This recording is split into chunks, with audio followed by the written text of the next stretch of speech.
Hello everyone, it's Laurie from Cook Scrap Craft and welcome to the Mix It Up Monday Challenge Hop hosted by Peacecraft Love and I'd Rather Be Scrapbooking. And if you don't know what this is, the second Monday of every month, there's a sketch that we start with and then we make it our own by adding mixed media, and it could be any type of mixed media you want. Generally, and you're going to see this in this video, I use Tim Holtz Distress Oxide sprays in some sort of way, but in the past I have used stencils and gesso and stamps. So yeah, it's kind of like whatever you want to do, just do it, mix it up, mixed media, yeah. And you're going to get messy, but that's the fun part. So down below, you're going to find a playlist and a list of all the people who are participating today, either on YouTube or Instagram. And follow along with everybody so that you can see how they were inspired by the sketch, which is up in the left-hand corner there. It's a really cool sketch. I don't know who it's by, but it's a nice one. It's got 3 photos in it, which is like perfect because right now I've got a lot of photos to scrapbook, and there are multiple photos that need to go together. So getting 3 photos on a page was like perfect. So what else can I tell you about the Mix It Up Monday Challenge Hop? If you want to participate, come join the Peacecraft Love Clubhouse on Facebook. That link will be below as well. And if you don't want to like share something on YouTube or like be participating in the actual hop, but you still want to share your take on this sketch, just use the hashtag MIUM when you're sharing on social media and tag Peacecraft Love. You can even tag me too. I'll find it, Cook Scrap Craft. All my social media links are below if you want to follow me there, so you can see more scrapbook inspiration and other fun stuff that I post throughout the month. And then obviously, if you are new to this channel and you like what you see, maybe you'll hit that subscribe button. And if this video is inspiring for you, you'll give it a thumbs up like. That would be awesome. All right, so I guess I want to know how often you guys used mixed media on your scrapbook pages. Is it like every layout is full on, let's mix media it up? Or do you sometimes, just end with like some splatters? Or do you rarely use any mixed media? Let me know down below in the comments what you usually do. So what I'm doing here is taking some pattern papers and I'm going to do the mixed media on top of the patterns. I liked the background of the sketch because it sort of reminded me of words a little bit. So I knew there needed to be some sort of pattern going on, and I didn't have. If I had Vicky Bouton Foundations paper, I might have substituted a white background for where the purple is and done something a little bit differently, but I didn't have any of that, and so I'm just spraying through stencils right on top of that purple pattern paper. I think both of these are Paige Evans, I think. And I just kind of liked having the background with a little bit of a pattern, and then the centerpiece is a little bit more of a solid. It's still a pattern, but it's like a purple on purple tone. So that to me is a little bit of a solid.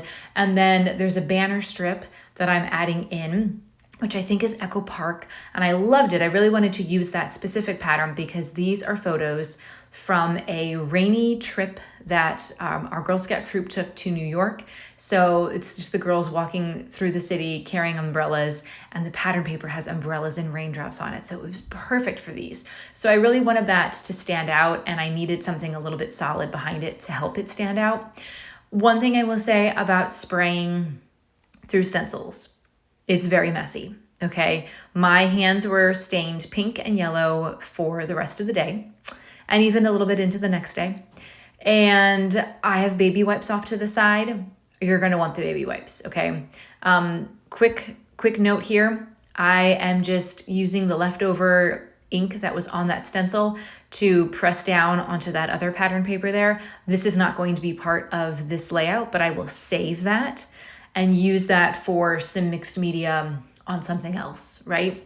I don't like to waste all the ink. If I'd thought about it in advance, I could have pressed down the excess yellow too, but I didn't. I just wiped that off. But that's something just to note. Always have like an extra piece of paper, whether it's white cardstock or a pattern, handy so that you can just, stamp off the excess, basically. It's kind of a fun thing to do. And then you get a different look with the stencil. Whereas when you're spraying through it, you're just getting the design, but when you're stamping it, you're getting more of the, I don't know how to explain it, but it's a different look. It really is.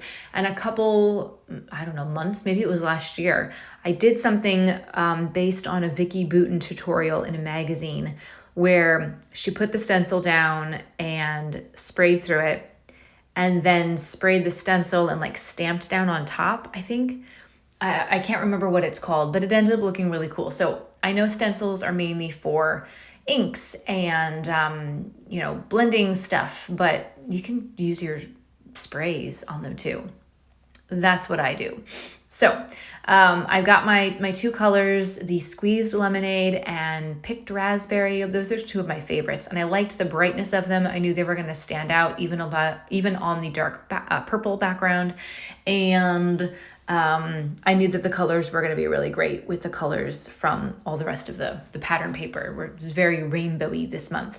So I'm just going to back my photos that I cut down to 3x3 squares. So they are very small, but I like having them smaller because that means it doesn't cover up as much of the mixed media. So each one, I think, is getting backed onto a different pattern paper, just for something visual. And I'm working on this separately while I wait for the mixed media to dry. Obviously, you could wait overnight, let it really sit and get nice and dry. If I had I did have a roll of paper towels in my scrap room. I should have done that. Take a roll of paper towels and just roll it across to soak up some of the excess liquid that's on the paper.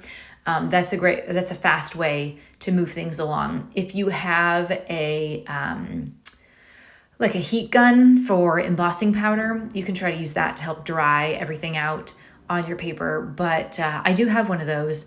I rarely use it. It was one of those things that I purchased several years ago because it seemed like every scrapbooker I knew was using embossing powders and using their heat guns. And I was like, oh, I guess I need one too. I didn't really need it. That's probably a purchase.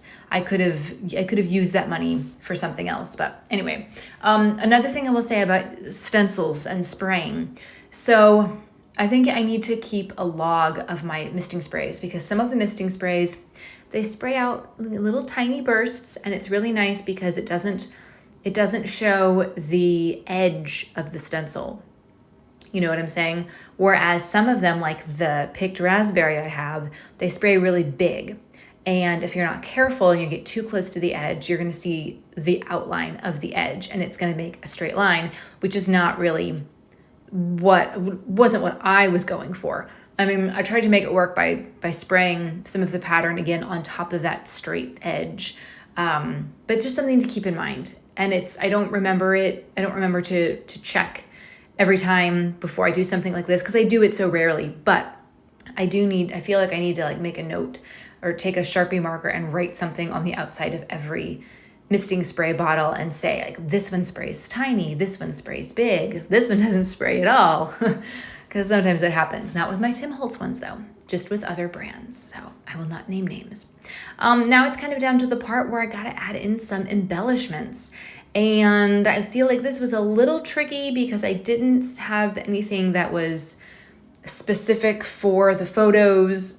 I didn't have anything that went with these paper collections. So I'm just going through my stash looking for things that have bright colors. There's some Simple Stories flea market in there. I think I'm going to put some Doodlebug in there as well and some older Simple Story stickers. I'm literally just looking for anything that could fit so that I can use up stuff from my stash, but also create some really nice embellishment clusters. How often do you guys go into your stash to search for things? And when you are doing embellishments, do you just stick them down? You say, I like where this goes, and you stick it down right away? Or do you play around with the placement of things a little bit before you stick them down? Because everybody has a different technique, and I'm just curious as to what your techniques are. So I like that flea market sticker book, although some of the images in there are not really They don't have anything to do with the subject matter of any photos that I will ever take. Some of them look like dinner plates, which is fine. They've got cool patterns on them and they're circles, so like that's cool. But some of them are a little like, how am I gonna use this? And maybe I won't, and that's gonna be okay, I guess. But these are paper stickers. There's some of the doodlebug things. I just like kind of mixing and matching different collections, especially when the colors go, even if it's not really part of the collection. I just like looking for things that have these bright colors. So I'm putting some doodlebug stickers out. What else can I tell you about this layout? Oh, well, I hope you're enjoying that this week is a very special week because it's going to have 2 process videos. There's one coming up tomorrow, so be sure that you've subscribed so it pops up in your notifications. And yeah, I got to do some journaling here, obviously. So I'm adding a tag from an older Simple Stories collection so I can do journaling on that. And a little bit of it is going to be hidden behind the photo. So it's going to look kind of funky. I'm not going to have the full space on the top to do the journaling, but I'll make it work. It's totally fine. And as you can see, I did use washi tape to cover up some of the faces in the photos because not everyone wants their kids' pictures broadcast on the internet, that washi tape is going to come off really fast. So if that's something that plagues you, or that's an issue that you're experiencing with some of the photos that you're taking, and you're like, I really wish I could share this on my social media channels, just put some washi tape over their faces, because the washi tape comes off really easily, and then you don't have to worry about ruining the photo, but you can also still respect people's privacy. It's a great way to use up washi tape, especially when you don't really use washi tape all that much. But I did get a bunch of washi tape in my Paper Issues warehouse box, so some of it is not so great. I have thrown a few rolls away just because it's really hard to peel off, and it's like you can tell that something happened, or it's been out too long. I guess washi tape has an expiration date, or some washi tapes could. I don't know. But that is what I have found. Some washi tapes last longer than others. So trial and error. The ones that I threw out were actually from American Craft, so you would think they would be a little bit better, just better, right? But I guess not. I don't know who makes the gold one. That could be an American Crafts. It's also the texture. The gold is a little bit shinier and maybe a little bit thicker. And the ones that are like thinner, more paper washy, those have issues. So, find a washi texture tape that works best for you so that you don't have to throw it out after not using it for a couple years or months, or I don't know how long it's supposed to last. So here's where I'm doing the journaling. I am going to go back and do some more splatters in both of those 2 colors of Tim Holtz Distress Oxide sprays. And again, those colors were Squeezed Lemonade and Picked Raspberry. You don't have to use them in the Distress Oxide sprays. They make them in inks. They make them in another type of liquid ink. I don't know what it's called, but it's not a spray, but it's another type of liquid. Anyway, cover your photos before you do your splatters, right? I just wanted to add a little bit more, just a little bit of extra. You can see the pattern with that stencil. The stencil was Heidi Swap, by the way. You can see the pattern, but I think sometimes the color shows up a little bit better in the splatters. So I just wanted there to be a little bit of extra texture, I guess. Something else more visually to get those corners. Again, it's on the diagonal, so I did a bigger portion of the mixed media on the upper left and a smaller portion in the bottom right. Thank you so much for watching this video. I hope it was helpful for you, and that if you liked it, you give it a thumbs up. Please hop along with us today for Mix It Up Monday and try your take on mixed media. Thanks so much.